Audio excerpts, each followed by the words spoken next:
I got 9.5, no 9.75.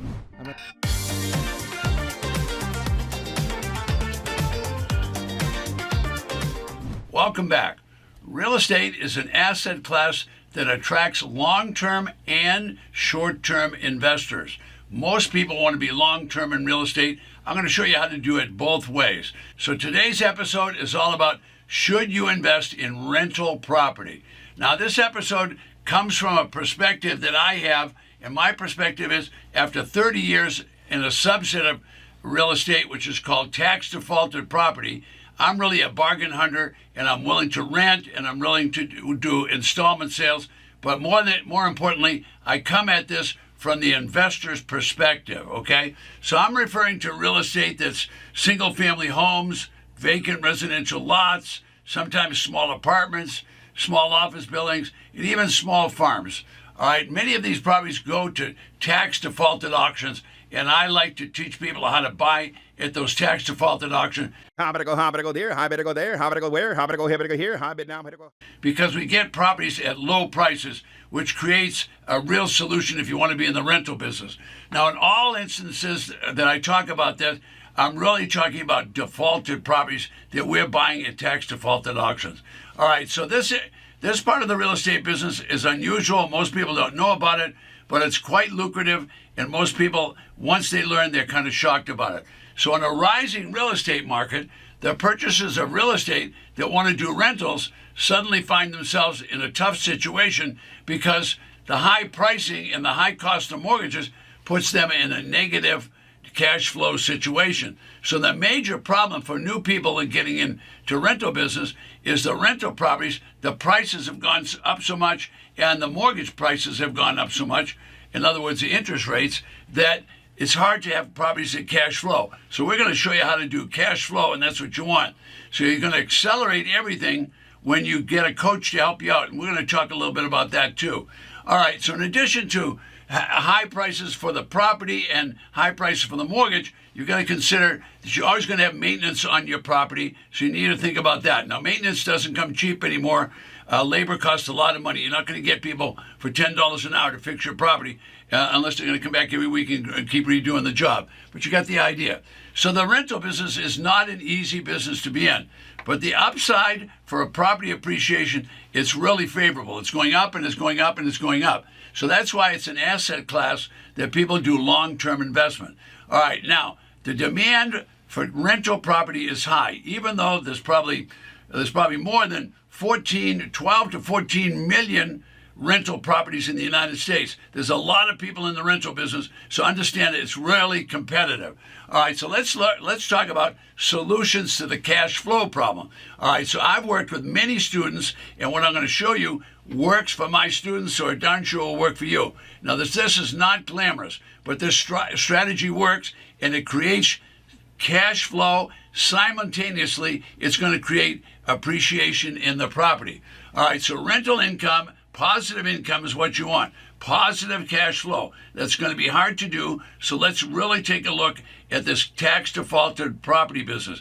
What we're answering the question in this episode is, should I invest in rental property? My answer is yes, but understand mortgage prices are high, real estate prices are high, so let's look at the tax defaulted business. So you don't want to have negative cash flow, that's for sure. All right, now the values in real estate don't always go up. Now, this doesn't always happen, but sometimes the real estate is going to level up and it's going to go down.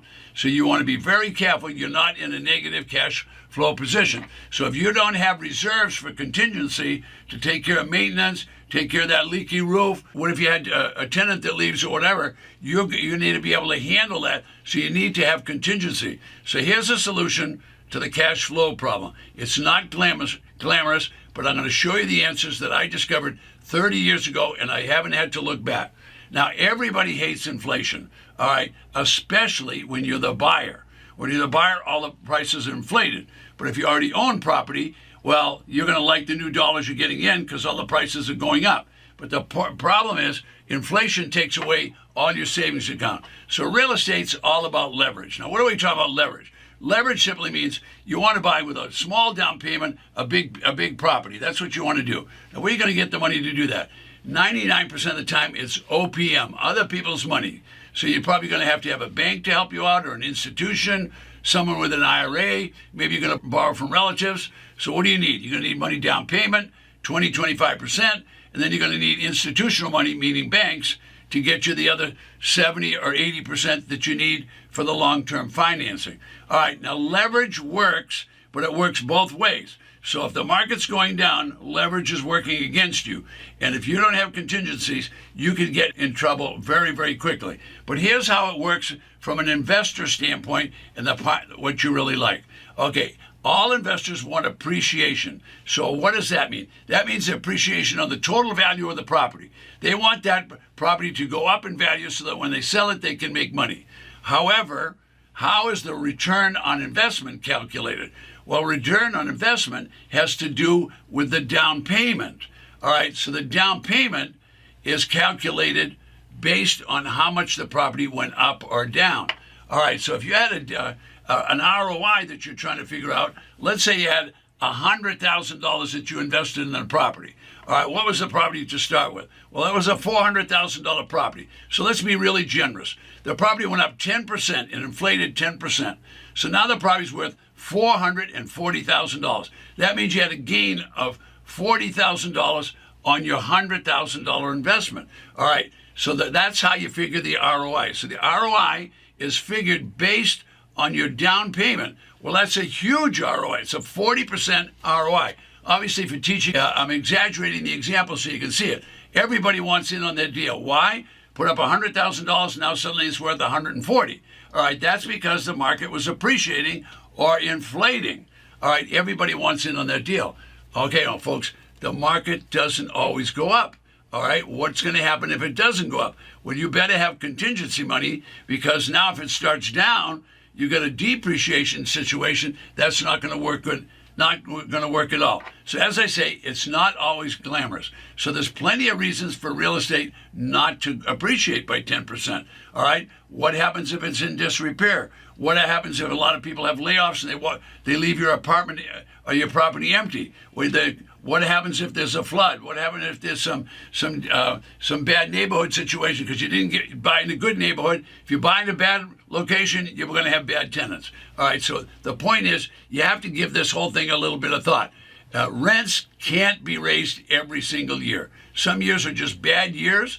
What if you have vacancies? What if your mortgage rate was way too high and you're trying to get too much rent? You can have problems with real estate. It happens all the time. So should you invest in rental property? The answer is yes. My solution is I want to buy it low and I want to sell it low. Or in this case, we're going to rent it. I want to buy it low and then be able to rent it and be able to have positive cash flow. All right, so the long-term perspective for real estate is always good. Here's the solution.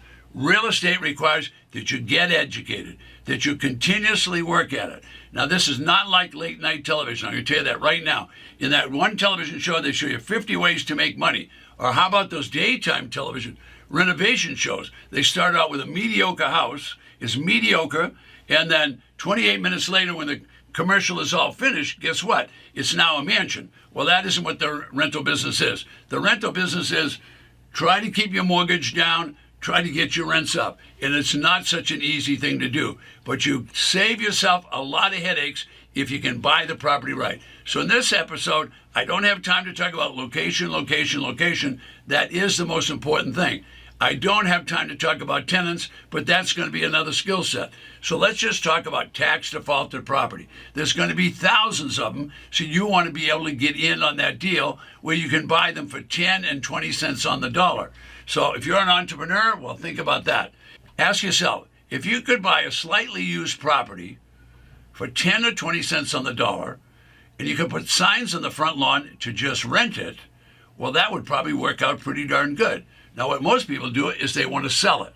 All right, so if you didn't want to sell it and you want to rent it, you could still use Craigslist. You could still use eBay. You could still use signs on the front lawn. You're getting the idea. So you're going to rent that property out. What if you could rent it for $500 or $1,000 or $2,000 a month? Well, all right, if you don't have to spend too much time fixing it up, you've got yourself a rental property. Now, would that work for you? Well, of course it would work for you. I'm going to tell you, when you bought it at the auction, you helped the county out, And if you make money on your rental, you're going to be able to take care of your family. So that really works for everybody. You see those little white circles? That's how many auctions are taking place within that state in the next 90 days. This calendar updates every single day. I'm here today to show you how to make money. To do that, I'm going to show you briefly that there are thousands of tax defaulted real estate properties across the 3,000 plus counties in the United States. This is quite interesting. You're looking at the Ted Thomas Magic Interactive Map and Auction Calendar. It changes every day. Now, I created the calendar and the map so I would know how many auctions are taking place every day in the United States. Now I can show the little guy how to make money. Most importantly, I created this system so I could have an auction list for each auction 24/7. I've tested dozens of strategies and techniques, and I'm telling you folks, you can rent properties if you can rent them at the right price. So I'm in the tax defaulted property business, and I found out we can actually put the properties up for sale, and people will come to us and want to rent them and rent to own. So there's dozens of deals and plenty for you to figure out here. So let's look at some of the plays that you could do yourself. A perfect example is a senior couple. They started out, in the first deal they did, they purchased for $8,000. Now, it was a tax-assessed property. It was worth $55,000. So they bought it for $8,000. Then they cleaned it up and fixed it up. Now, they had a choice to sell it or rent it. So what did they do? They put it on the marketplace. How did they put it on the market? They did eBay, they did Craigslist, they did multiple listing service, they did Zillow, they did Trulia. You get the idea. They really aggressively marketed it. Now remember, it was worth $55,000. All right, now, what are they going to do with the property? Well, they can sell it or they can rent it. So let's show you what happens when they sell it, but they could have done the exact same thing if they rented it. So what they did is they advertised in all the places I told you about, all right? And what did they do? They got a buyer. So the buyer came to them, was willing to pay them $35,000 for that property. They only had $12,000 in it. So they made a profit. But the buyer wanted an installment contract. All right, so the installment contract would be perfect. All right, it's the same thing as a rental agreement because they're going to rent it. If they ever stop paying rent, you haven't given them the deed. So they did an installment contract for $400 a month for 10 years. Now let's think what happened. They bought a property for $12,000 total. Now they've sold the property for $35,000, and they're going to get monthly payments to get till it's paid for. Their monthly payments were 120 months at $400 a month. Holy Toledo, folks. They're going to collect over 10 years $48,000 on a $12,000 investment. I'm sure that would work for you. I'm absolutely positive.